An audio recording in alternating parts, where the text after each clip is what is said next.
Hi, everybody. Welcome to Talking with Natasha. Today, I have Chef Vikas Khanna. Hi, good to see you again. Great to see you. Thanks for joining me. Pleasure, absolutely pleasure. I love running into you, and you are a year and a half to the day of Bungalow being opened. 548 days. I mean, who's counting? Me. Me, every day. How has it been? Amazing. We thought it's going to be a regular Indian restaurant. I've had many in my course of career.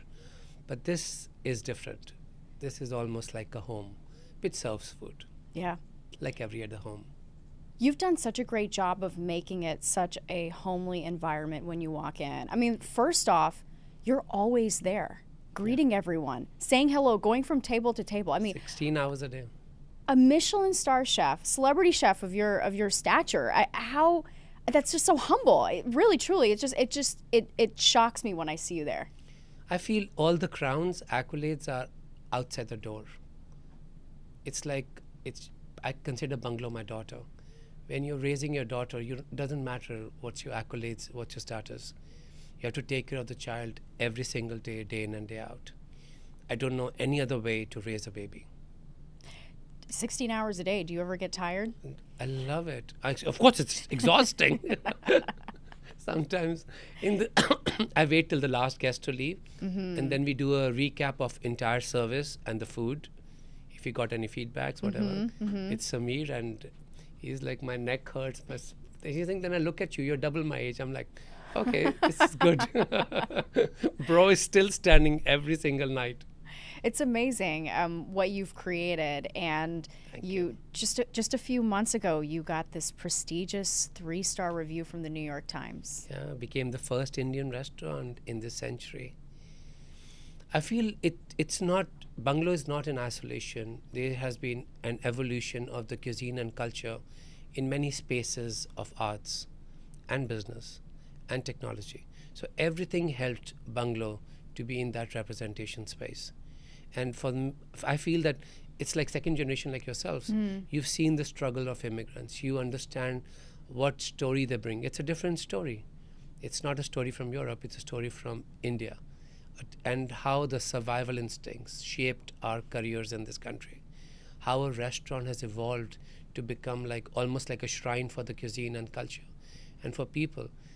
And for an Indian restaurant to sell out in 10 seconds sometimes, under 1 minute, every day, and with wait list of thousands of people.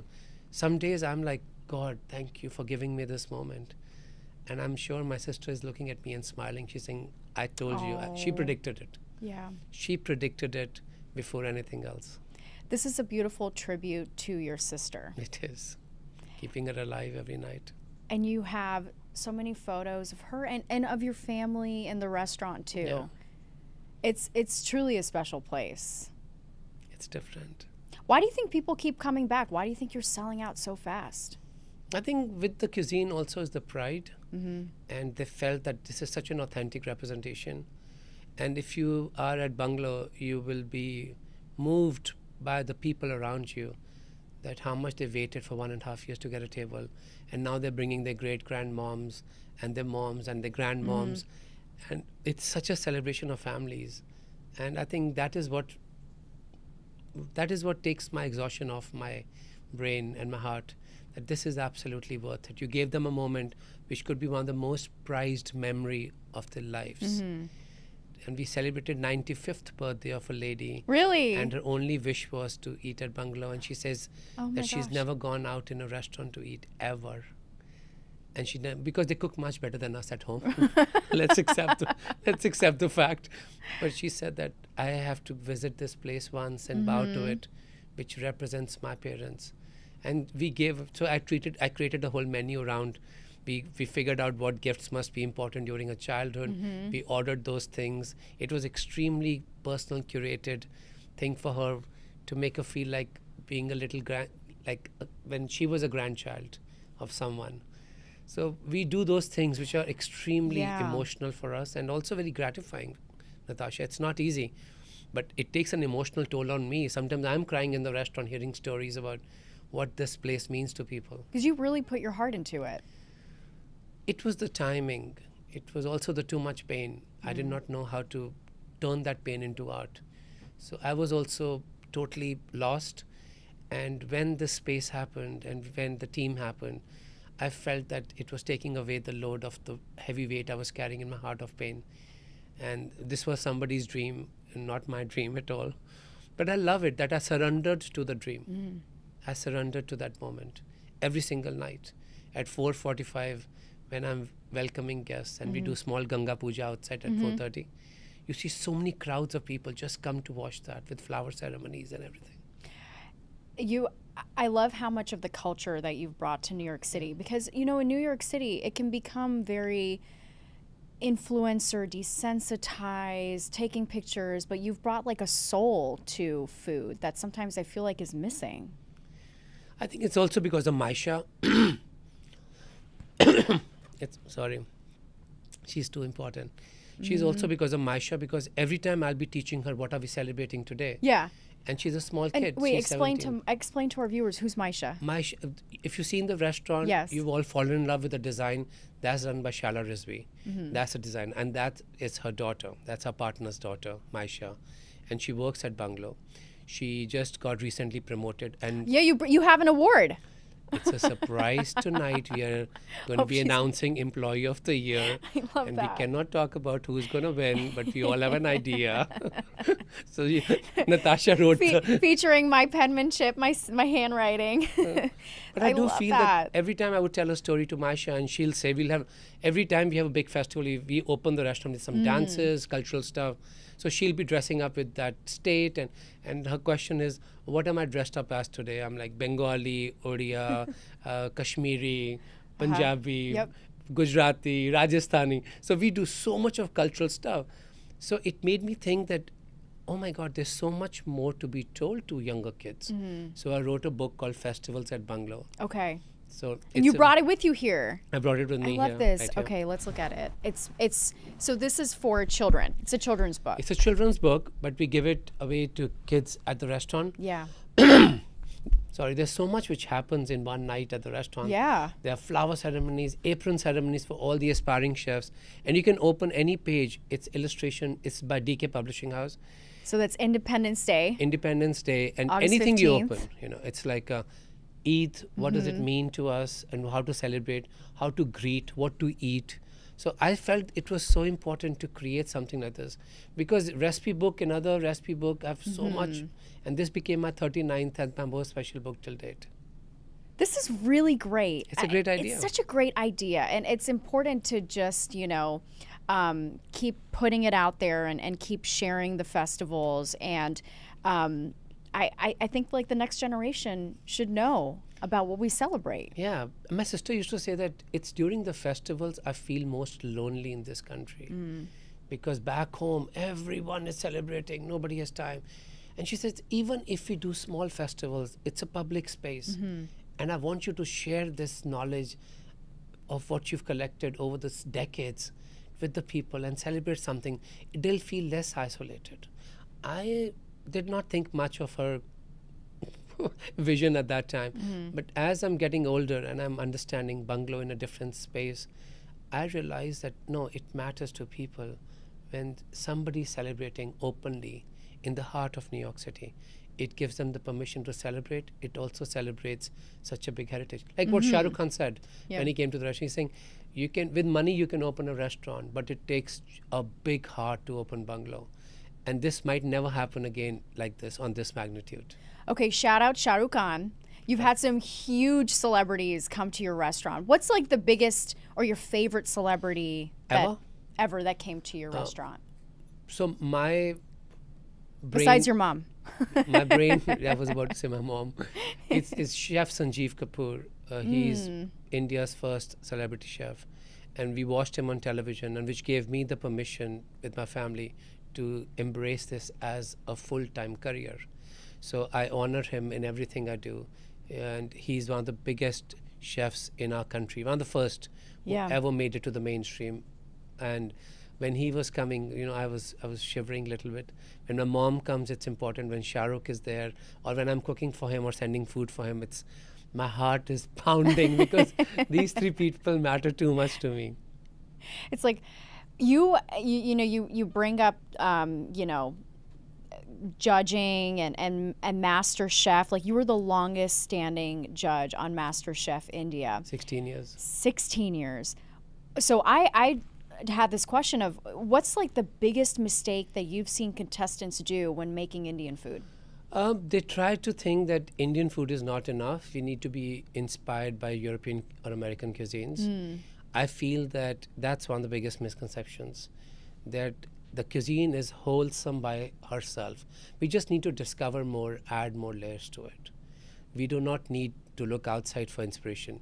And if you look at Indian cuisine, I don't know how can I define Indian cuisine, because it's a sum total of hundreds and hundreds of years of colonization and different cultures coming to India and India traveling abroad. So it's such a big melting pot already for so many centuries that I don't think that we don't need to look out. We need to just look inward. That's one mistake I see most of the contestants making. What's the most underrated spice? Long black pepper. It's called pipali. It's a black pepper. Many people might have not seen it. I should post about it tomorrow. Yeah. It's a long black pepper. It is floral, it is spicy, it is one of the most unique spices of India. And we do use a ground form in different different dishes in the restaurant, because I feel that everybody considers anything from black pepper is going to be spicy without stones. But this is different. This was made different. Where do you find that? Kalustian's, the greatest shop in the world, or Amazon works perfectly for this. Amazon. Yeah. That's amazing. Pipali pepper. Yeah. The other question I had for you is, okay, so once upon a time, you were named one of the sexiest men in the world.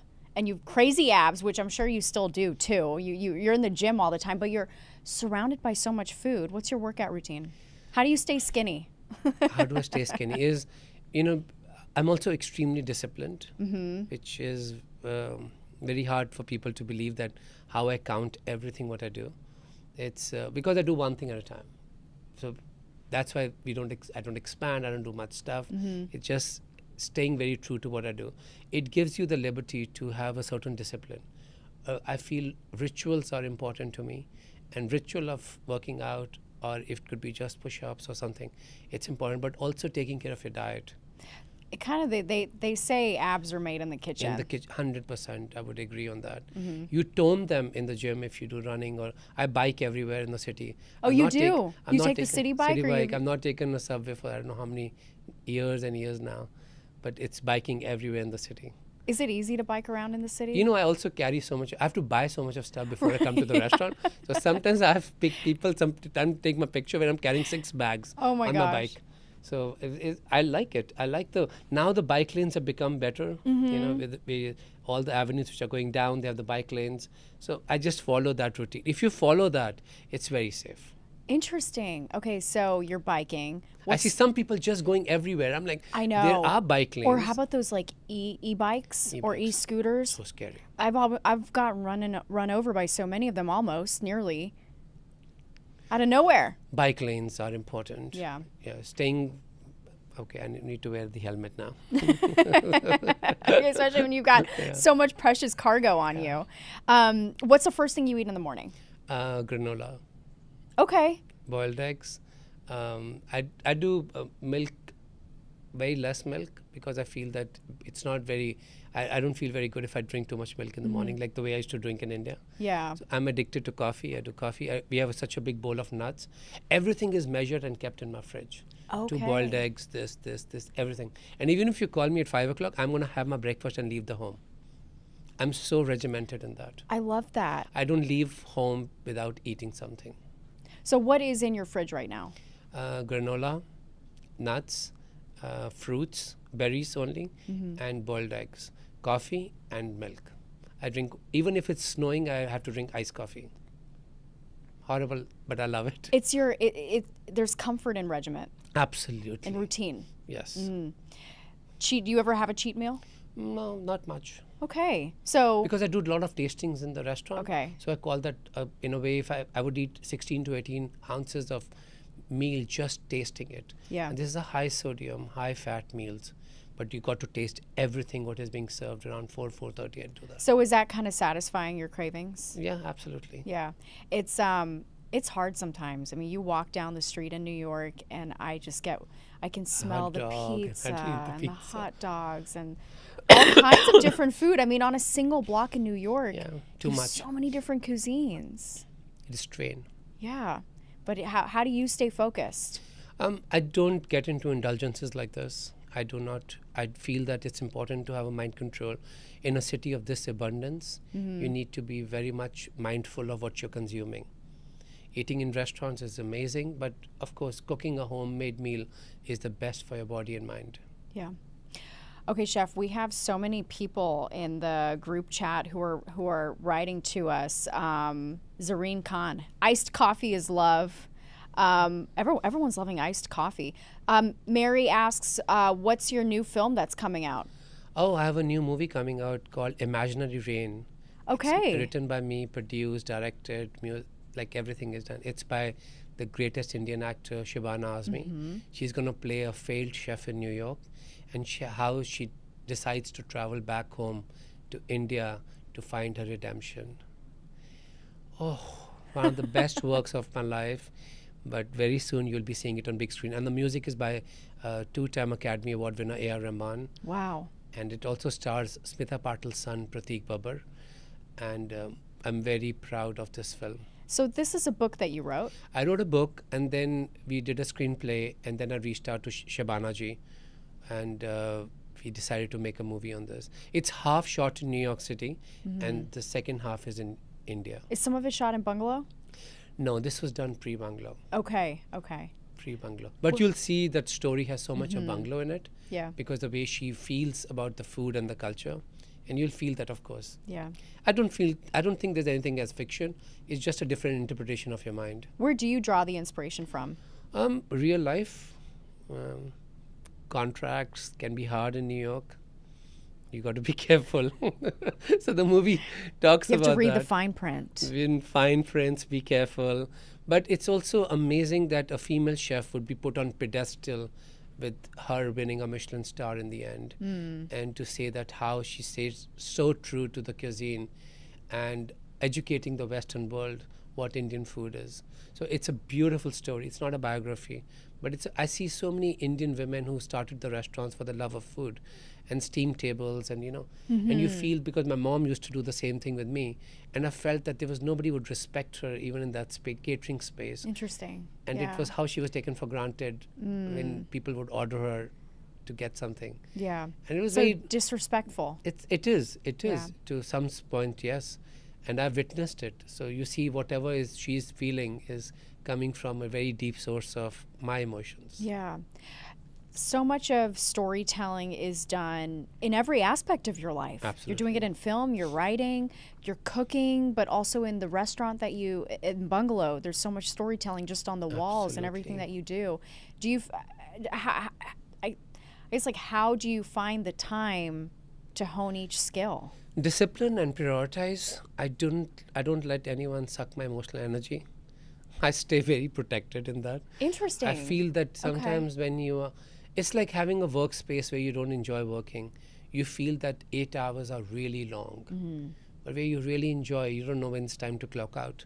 So I figured out that I have to be the happiest person in the restaurant to transmit that happiness to people.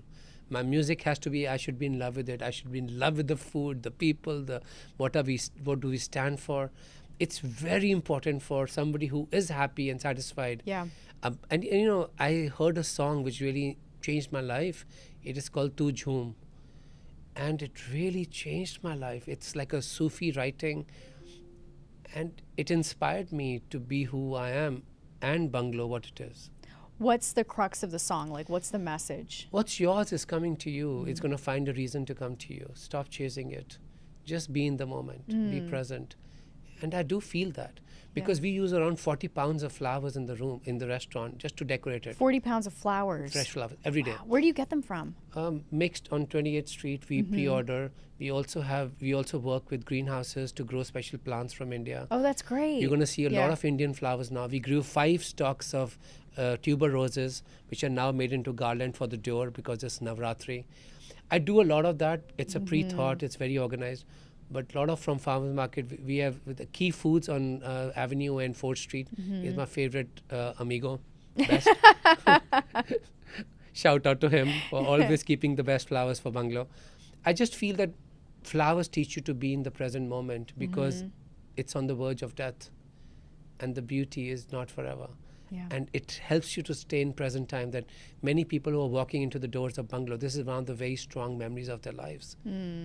This is not entering a regular restaurant, which I've created many times in my life, but nothing like Bungalow.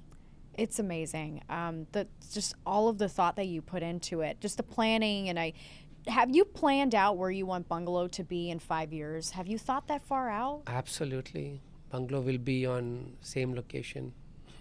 Same location? My heart. 5 years from now, where do you want to see Bungalow? Just doing what we do consistently every single night, day after day. There's an extreme level of planning. My grandmother used to say the places should not be big, the places should be deep. So we'll create more depth of the restaurant year by year. And we've seen that, how it's brought magic to the community and to the culture and globally, because many people travel after they get the reservation from around the world. So we want to continue doing this with full discipline, devotion every single day. Keep on improving than what we were yesterday. A new menu is coming out next week. I'm super excited. So fun. A fall menu. Yeah. When people go to Bungalow, if there's one dish to order that represents you, what would that be? I think the new menu has that dish. It's gobi, which means cauliflower, Yes. 101.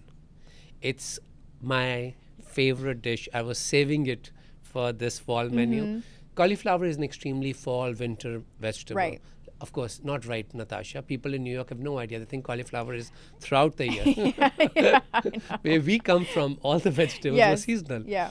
Cauliflower is extremely symbolic to fall and winter.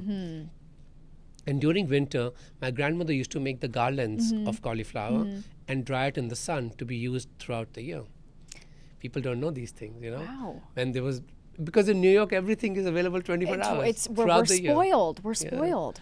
But the cauliflower dish is one of the best dishes what you're going to see. Wow. I can't wait to see this fall menu. Absolutely. If you had one more hour in your day, how would you spend it? I would do more work on planning of our rituals at Bungalow, because rest is very transactional. Now you see how it took us almost a year to figure out that how do we want to end the meal with when we present the check.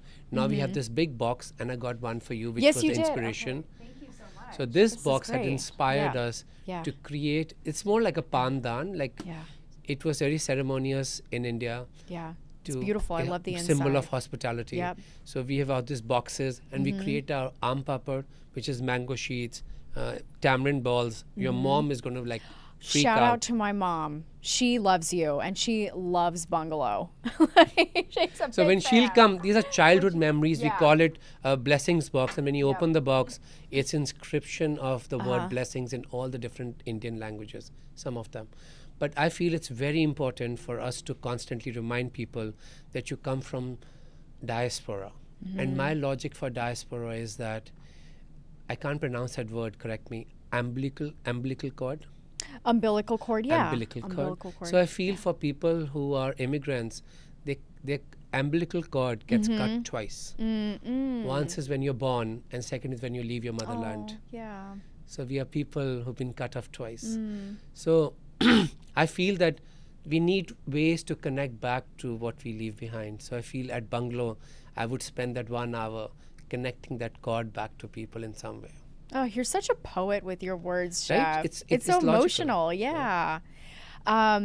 It's just truly amazing what you're doing. And By the way, you have some big news to share. Yeah. We can't share too much because it's still under wraps, but we can share enough. It's taken us many, many months and months of hard work. So on this Diwali, we are going all over America. That's all I can say right now. This is so exciting. You might have never seen something like this in your lifetimes. It's a big chapter in the book of Indian cuisine now. On this Diwali, we've been waiting for this. Finally, I'll be able to breathe out. But I can't wait for the announcement. Bungalow going national, and you're going to bring something for people to share in their own space. can't comment. You're going to see Okay, it. no comment. I was told.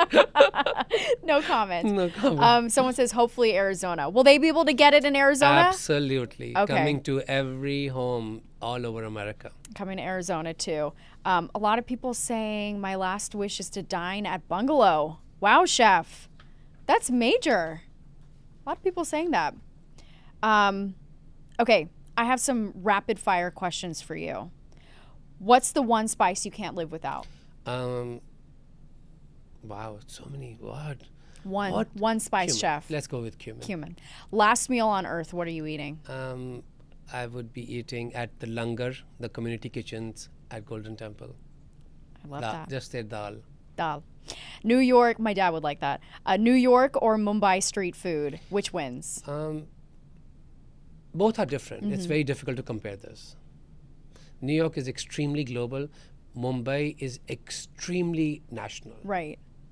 Most surprising place you've found inspiration for a dish? Surat in Gujarat and Bhubaneswar in Odisha, especially at Puri Temple. Many of my dishes were like, I couldn't believe the combination of flavors. And of course, our signature dish, the pineapple curry, comes from Udupi. So these small towns where people just visit as pilgrimage, they have some of the best foods because for centuries they've been continuing the tradition of cooking like that. What's your favorite smell in the kitchen? Garlic. Garlic. And especially when you put in those curry leaves. And it opens it up. Oh, and then it starts dancing. I love that. Favorite movie? Hindi, DDLJ, English, Shawshank Redemption. That's a good one. Texting or calling? Please text. No, Text Jay. I text Jay to tell him to answer my text from Vikas. I don't use my phone, because. No, I know. Okay, I'm like, I'm sorry. No, it's fine. Chef, it's fine. I'm like, Jay, where is Chef Vikas? I got to hear from him. I don't use my phone after 2 p.m. till 1 o'clock at night. Oh my gosh. Well, you're locked in. Yeah, it's not easy. That concentration level. People have seen me work at Bungalow, like, it's not easy because we do 300 dinners, but we get additional 500 people who come to meet. So, but you have to give them full attention. Of course. It's like we make sweets for them, gifts for them, so that they feel that, yes, they could not get us a reservation or a seat at the table. But there's a secret that if you come at 4:30, we do have the bar seats, which are not reserved, first come, first serve. We give that to people every single day. Okay, are you guys hearing this? We have a secret from the chef. Yeah, at 4:30 p.m. If you're outside Bungalow, and first 8 people get seated right away. Okay. Right away. So that's a big trick. We're That's starting the doing it now trick. because I feel people are making the effort of traveling all the way to Bungalow. Right. And some people come and stand in the morning outside. I see the So lines. I feel it's very difficult and it's heartbreaking for me not to find a way to feed them. Yeah. So bar becomes the answer. But we have to remember it's over 21 years of age. We can see people at the bar. Okay, that's a good trick. Good insider knowledge from the chef himself. Dream dinner guest, anyone living or dead? Dream dinner guest. Wow. My grandmom. Oh, I wish I can feed her once to show what she's created here. I love that. Sweet or savory?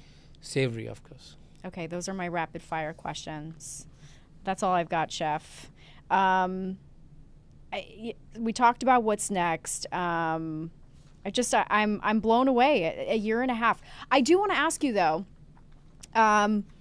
Do you think that Indian food is becoming more mainstream now? Because can I just say, like, growing up, I grew up in South Texas. I'd have to go to Houston, Texas to get Indian food outside of my mom and dad's. Like, my mom's brilliant cooking, but, you know, if we wanted, we'd have to travel 3 hours just to get to the nearest place. And so it wasn't so mainstream, but I feel like in New York, do you think that Indian food is becoming more mainstream? So I was really panicked before opening Bungalow. I didn't share this with anyone. You know, I'm a human being too, and I knew the pressure is going to come on me. And I called my mom and I said, Mom, I don't think so I can do that. This is going to be very hard on me. And I'm 54. And when you have achieved your benchmarks, you feel little like laid back. You know, you feel that, okay, I need a big drive to push me. She says that, you know, you promised your sister you're going to do this project. And you discussed it on the hospital bed with her every day to make her happy. You can't let those conversations lead you nowhere. Yeah. She says, but I want one thing from your restaurant is that you don't create a high boat, you create a high tide. And you're going to lift all the boats. And this is what I want from you. This is what I want from Bungalow. So hopefully restaurants like Bungalow will lift the engagement and investments and the communication around Indian cuisine and foods. You know, it was hard to believe when in the beginning people said, how cannot we not get a reservation? It's an Indian restaurant. And it made me think, yeah, most of the times you can walk into them. But here something magical happened because the waters were rising. So I felt the communications were rising. I'm seeing that there can be huge, massive investments coming into Indian cuisine. And that is where you feel that the cuisine is going mainstream. I'm starting to see some of these London restaurants now come to New Absolutely. York. You know, we're seeing like Gymkhana and Dishoom, these restaurants in London. Why do you think they're coming to New York? New York is the biggest space. It's the biggest market. You know, when you have to fight Olympics, you need to go to the Olympics arena. This is the arena of 21st century. This is where the decisions are made, which is the most popular cuisine. And if you see what happened to South Korean cuisine, it made it so big in New York that it transcended to South Korean restaurants opening all over the world. So I feel that New York is the market. New York is the biggest stage for us to perform in this century. It's brutal in the It's brutal in New York, but then it's even more brutal in the restaurant industry. So competitive. But how do you get to the biggest endpoint? How do you break records if it's not hard? True. That anyone Like, could do it. of course, you have to practice. Like with the fastest runner, Mr. Bolt, he's practicing for years and years, but the race is only 10 seconds. So New York decides those 10 seconds. I feel that. I think you're well on your way. You've already proved yourself in so many ways. Every day. It's hard work. It's every day. You need to start from scratch without any accolades, without any crowns on your head. Leave them outside, get to work, make sure that everyone who comes in here is having great time. And they feel that you really care, your effort, like details, everything you put your heart and soul into it. That even if it's a mistake and you come and apologize to them and it's like, I'm so sorry, we didn't live up to what you were thinking, but give me a chance, let me fix this. And you know, that is why I have my kitchen counter in the dining room. I execute from the dining room. Oh yeah. When you're sitting there, you Yeah. can see it all. In Junoon, I used to have the kitchen counter inside, so I didn't care if anybody called me out. I would be just doing that. But here I execute, I control everything from the outside. So you have full access to people and what are they feeling and how you can make the experience better every single day. Do you look at their expressions when they take that first bite? I get too busy just because everything is computerized as Bungalow. It's a very high-tech restaurant where every time somebody orders, everything is mounted based on seconds, the color codings, everything, my brain. But now I've so much of practice, I see the screen and I remember everything what's going on. Yeah. It requires a certain level of concentration. I mean, you're a Michelin-starred chef. But it's not easy doing this in public. You could do this very easily in kitchens. When most of the chefs, they come and see me, they say, how is it that you can concentrate here and on the floor and the guests are coming and telling you the whole life story, but you have to focus on, and my eyes are, that's why we did color coding. So when you punched in the order, it's like 5 minutes, it's yellow, then it turns to green, then it turns to red. It means we need to push this table, we need to push this dish. Yeah. So every dish is like flashing there. this is very, very technical system. And thanks to Jimmy and Arafat and Samir. Samir is, of course, has Our first employee of the year. first, my best employee. But he's a business partner and he's 29 years old. For that kid to be putting his heart and soul into a restaurant, and it's not easy working with me because I'm so dedicated. Yeah, you called yourself Obsessive. the Miranda Presley. Sometimes. Not publicly. But I keep quiet when I see. But having this young blood into the business who has such exposure of world restaurants, and he's worked in 11 Madison Play Pavilion. He's been there, so he understands how do we push the customer service to next level. You know, we have WhatsApp groups called Unreasonable Hospitality Bungalow, which is inspired by Will's book Unreasonable Hospitality. That what do we do to make this experience a step better? What do we do? So every day we are improving, trying to. It's amazing. Someone had asked, Pri had asked, I think Zareen loves you, by the way. He is like your #1 fan, and so is Ruchi. But Pri had asked that you've had a lot of transformations in your life. And I know that upon reading about you, just you were born with a club foot. This was kind of something that you had to overcome. And for a while you talked about not feeling comfortable running, and the doctor said you'd never walk again. And so that's so much that you overcame. And she went on to ask, when is it okay to give up on something? Never. I've lost a lot of battles, but I think I've also had amazing victories. My biggest victory is that I didn't let my sister eat hospital food for almost 2 years. I think that's my biggest victory of my entire life. You cooked every day for her? 3 meals. Wow. And that was during pandemic, so there were so many rules around. So many regulations. Regulations, how do you enter Columbia Hospital? The visiting hours would keep shortening, but that's my biggest achievement. People can say anything they want. For me, that was the biggest achievement, when I could get that hot meal to her. And so much of innovation I applied to my brain. That was like, I couldn't get 3 PhDs just for doing that.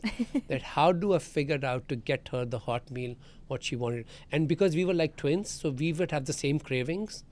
So I know what she wanted. I love that. Yeah, but because of her health restrictions, there were so many things she couldn't eat.